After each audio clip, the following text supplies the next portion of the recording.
Actually, when this dries off already, we're going to make an extra coating of this crystal clear enamel. This, I mean, both of them you can find in any hardware store or Home Depot, whatever. This is really very good, and you can put like 2 or 3 coats, and because it's as much as you put, harder is going to be the piece, the final piece. You can find this in any hardware store anyway. Now we are going to start with that.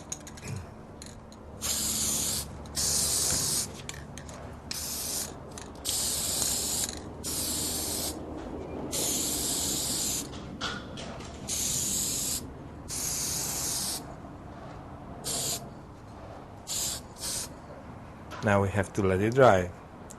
And when the piece is dry, it's going to be this kind of shiny enamel looking. That's very good. Then we are going to finish constructing the piece, adding some material that you want to offer to anyone. That's the purpose of these 2 hands.